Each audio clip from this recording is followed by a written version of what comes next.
What if I told you that one country, a nation roughly the size of Texas, has been shaping the global economy for over 1,000 years? That this country invented the first government-backed paper currency in Europe, survived not one, not two, but 5 different political republics, lost 2 world wars economically, only to come back stronger each time, and today sits as the 7th largest economy on Earth with a GDP of over $3.1 trillion. This is the story of France. Not just the France of wine and croissants, but the France of financial revolutions, industrial ambition, and economic genius. Welcome. Let's go back, all the way back, and follow the money. To understand France's financial power, we need to start at the very beginning, with the Franks. In 800 AD, Charlemagne was crowned Holy Roman Emperor, and while history remembers him as a warrior, economists remember him as a monetary reformer. He introduced the livre, sou, and denier system, a currency framework that France would use in various forms for nearly 1,000 years. Let that sink in. 1,000 years of monetary continuity. By the 12th century, France had grown into the most populous kingdom in Europe. At its peak in 1300, France had a population of approximately 18 to 20 million people, more than England and Spain combined at the time. More people meant more labor meant more trade, and more trade meant more money. The Champagne fairs, held 6 times a year in the Champagne region of northeastern France, became the financial capital of medieval Europe. Merchants from Italy, Flanders, England, and the Holy Land would gather to trade wool, silk, spices, and, most importantly, to settle debts using early financial instruments like letters of credit and bills of exchange. These weren't just markets, they were the medieval equivalent of Wall Street. By 1250 AD, France's royal revenue was estimated at around 250,000 livres per year, making King Louis IX, St. Louis, one of the wealthiest monarchs in the known world. France wasn't just a military power, it was a financial superpower in the making. Fast forward to the 15th and 16th centuries. Europe is changing rapidly. The Renaissance is in full swing. Global trade routes are opening up, and France is right in the middle of it all. In 1441, France established the first permanent royal taille, a direct tax on commoners that funded the monarchy. This was one of the earliest examples of a systematic national tax infrastructure in European history. By 1500, France's annual state revenue had grown to an estimated 5 million livres, a 20-fold increase from just 250 years earlier. But the real economic revolution came under King Louis XIV, the Sun King, who ruled from 1643 to 1715, making him the longest reigning major monarch in European history. Under Louis XIV and his finance minister, Jean-Baptiste Colbert, France underwent a dramatic economic transformation. Colbert implemented a policy known as mercantilism, the idea that a nation's wealth was determined by how much gold and silver it accumulated. To do this, he reduced imports with heavy tariffs, boosted exports by subsidizing French manufacturing, built the French Navy to protect trade routes, and established state-sponsored industries, silk, tapestry, glass, and luxury goods. Under Colbert's economic management, France's industrial output grew by an estimated 60% between 1660 and 1683. The famous Gobelin manufactory, established in 1662, became a symbol of French state-directed industry, producing luxury tapestries that were exported across Europe and filled the coffers of Versailles.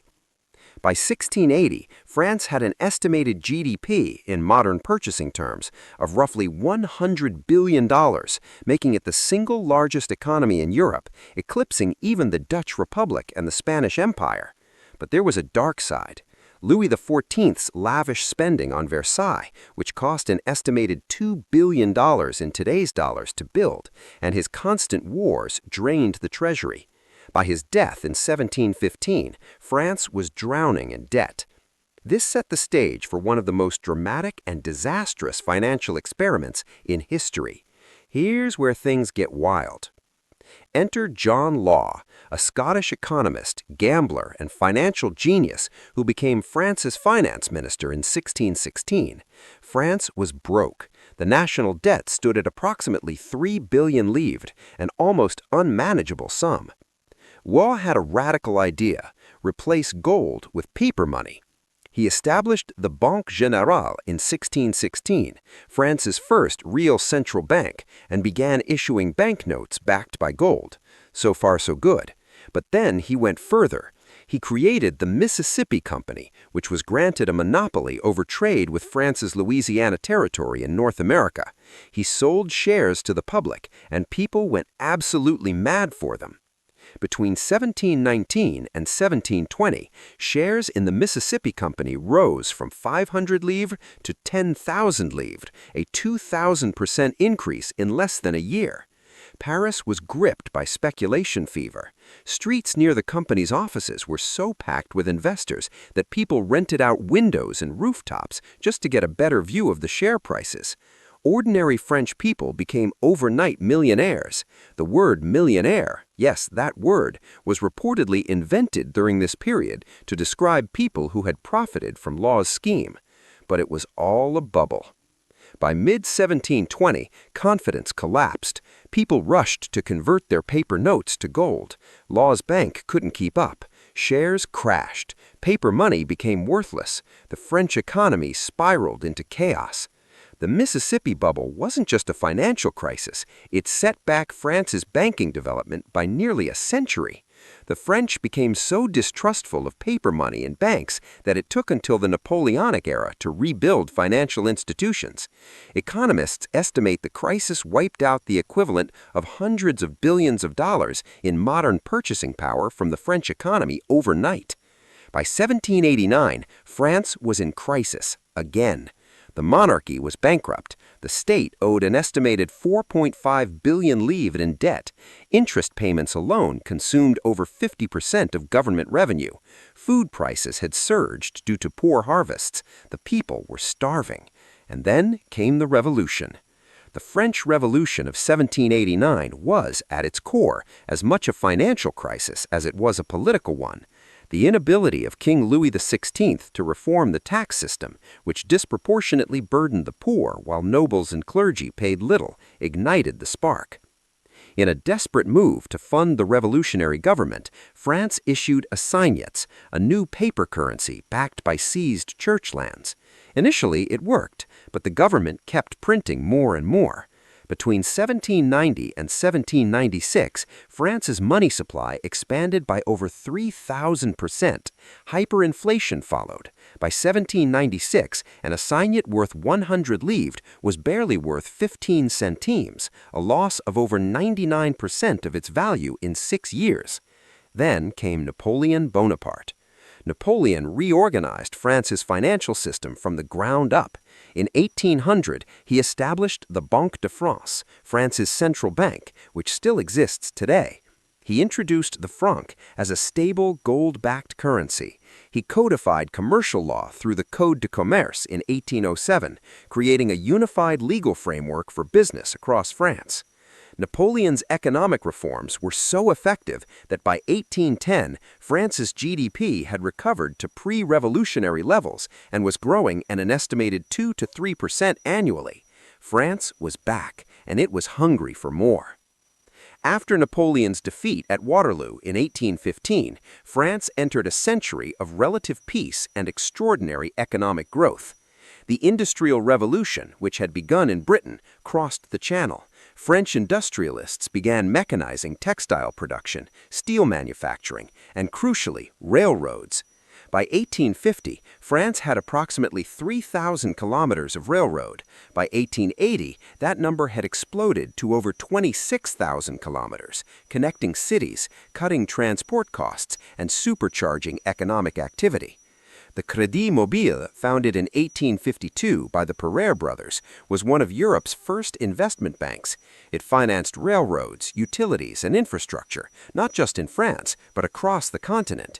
It pioneered the concept of mobilizing public savings for industrial investment, a financial innovation that changed the world how it funded big projects.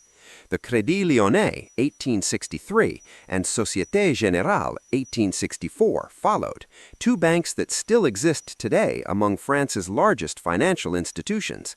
Meanwhile, the Paris Bourse, France's stock exchange, founded in 1724, was booming. By 1880, French investors had deployed capital across the globe. Russia, French banks funded the massive Trans-Siberian Railroad. Egypt, France co-financed the Suez Canal, opened in 1869. Latin America, French capital poured into Argentina, Brazil, and Mexico. Ottoman Empire, French banks held enormous stakes in Turkish debt. By 1900, France was the world's second-largest creditor nation, meaning it had lent more money to foreign governments than anyone except Britain.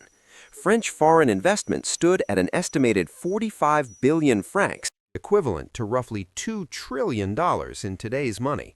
The 1889 Exposition Universelle in Paris, where the Eiffel Tower was unveiled, was a statement to the world. France was modern, innovative, and wealthy.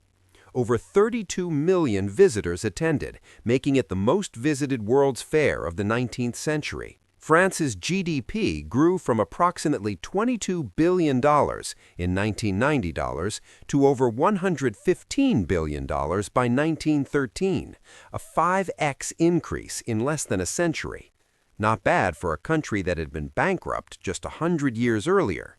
And then the 20th century happened. World War I, 1914 to 1918, devastated France economically.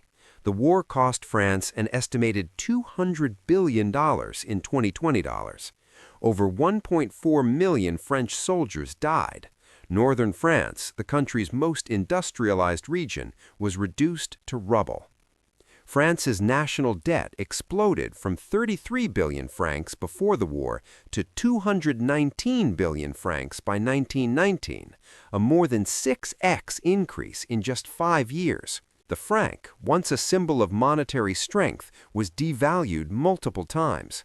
By 1928, the Poincaré franc was worth just 1/5 of its pre-war value. Then came the Great Depression. France was slightly insulated at first, largely because it held large gold reserves. But by 1931 to 1932, the crisis hit hard. French industrial production fell by 25%. Unemployment rose sharply, social unrest spread, and then, barely recovered, came World War II. Germany occupied France from 1940 to 1944. During this period, France was forced to pay Germany 400 million francs per day in occupation costs, an almost incomprehensible economic extraction that stripped the country bare. By 1944, France's industrial output had fallen to roughly 40% of its 1938 levels. Infrastructure was destroyed. Inflation raged. By any measure, France in 1945 was an economic wreck. But what happened next shocked the entire world. The French call the 3 decades after World War II les Trente Glorieuses, the Glorious 30. It is arguably the most remarkable economic recovery in modern history. Between 1945 and 1975, France's GDP grew at an average rate of 5% per year, consistently, year after year, for 30 years. How? First, the Marshall Plan. Between 1948 and 1952, France received approximately $2.7 billion in American aid, equivalent to roughly $32 billion today.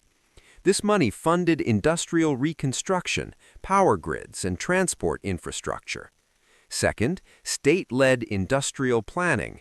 The French government, under what became known as the dirigiste model, took direct control of key industries.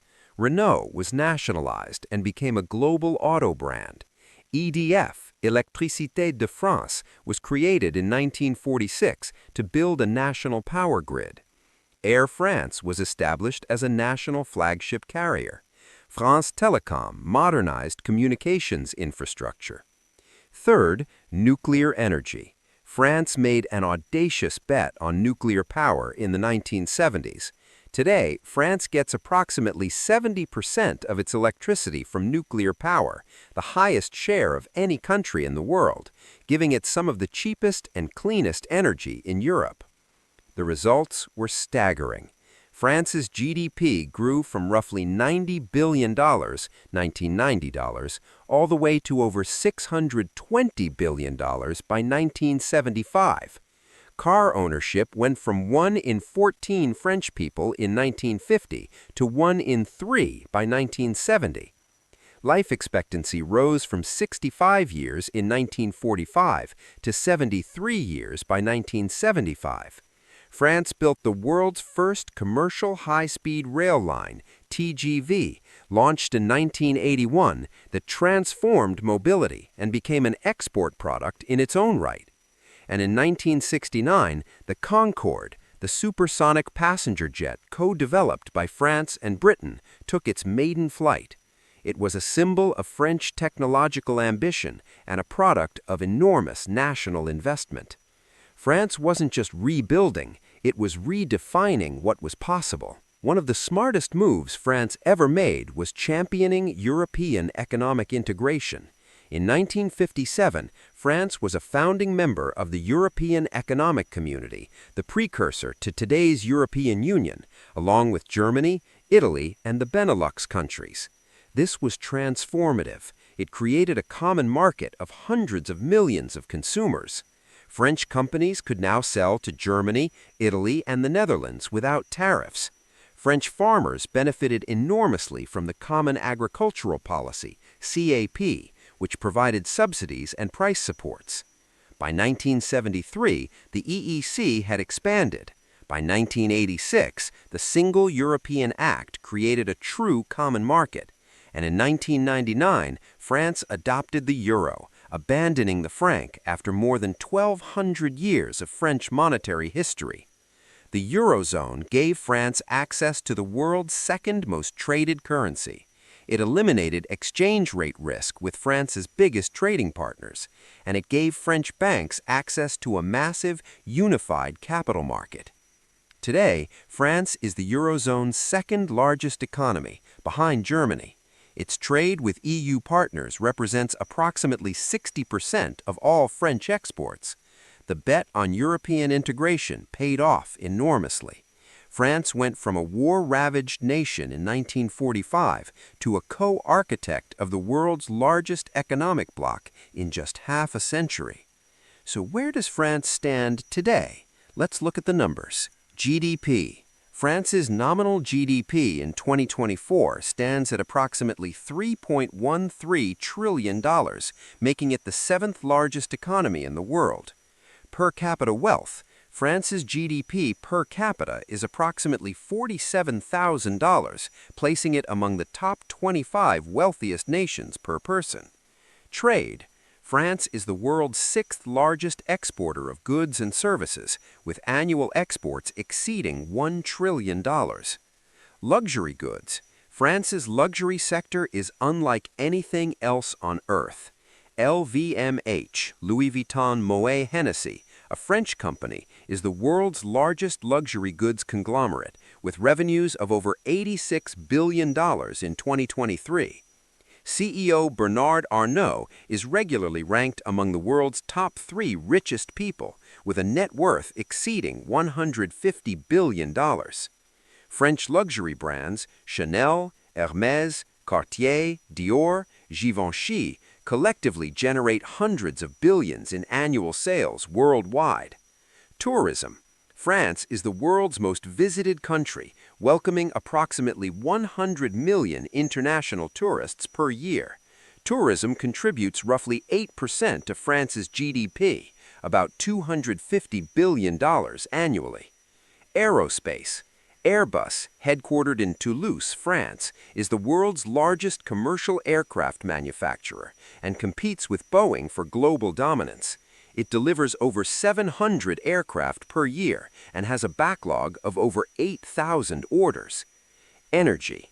France's nuclear fleet produces approximately 400 terawatt-hours of electricity per year, making France a net electricity exporter to its European neighbors, another revenue stream. Banking. French banks are titans. BNP Paribas, Crédit Agricole, and Société Générale are each among the world's top 20 banks by assets. BNP Paribas alone has total assets exceeding $3 trillion, meaning the bank's balance sheet is roughly equal to the entire French GDP. Stock market. The CAC 40, France's benchmark stock index, includes global giants like Total Energy, Sanofi, Schneider Electric, and L'Oréal. The Paris Stock Exchange, Euronext Paris, is one of the top 5 largest stock exchanges in the world by market capitalization. France is not just a country, it is a diversified economic portfolio of luxury, energy, aerospace, banking, agriculture, and tourism, most of which it leads in globally. So what are the real secrets behind France's extraordinary financial journey? Let me give you 5. Number 1. Institutional continuity. France rebuilt its financial institutions, the Banque de France, the tax system, the franc, after every crisis. Not perfectly, not quickly, but always. Institutions outlasted revolutions, wars, and depressions. That stability compounded over centuries. Number 2. State-led innovation. France never fully trusted markets to do everything. From Colbert's mercantilism to post-war dirigiste to nuclear energy, France used government power to direct investment into strategic industries. This is controversial, and it doesn't always work, but it created world-leading sectors in aerospace, energy, and infrastructure. Number 3. Luxury as a national asset. France turned its culture, its taste, its craftsmanship, its history of aristocratic refinement into one of the world's most profitable industries. Luxury goods carry enormous margins. A Hermes bag that costs $400 to produce sells for $10,000. That's not just business, that's centuries of cultural investment paying financial dividends. Number 4. European leadership. By co-founding and deeply shaping the European Union, France gave itself permanent access to the world's largest single market, the world's second most powerful currency, and a geopolitical voice far larger than its size alone would justify.